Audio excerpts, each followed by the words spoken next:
Are you afraid of painting? I'm afraid of painting. Are you wanting to make better and more interesting mixed media artworks? Are you intrigued by gel printing, but maybe don't understand the process? I can help. My name is Jen, and I'm addicted to gel printing. There, I said it.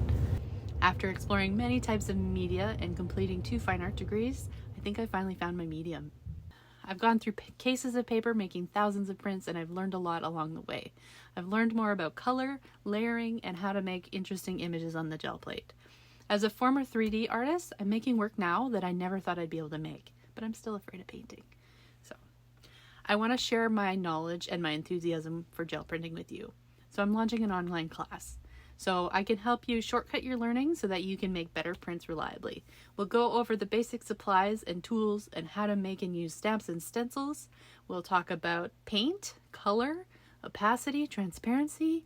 We'll talk about the different ways that you can pull your prints off your plate, and we will troubleshoot and assess any issues and problems that you might have, setting you up to make successful prints with confidence.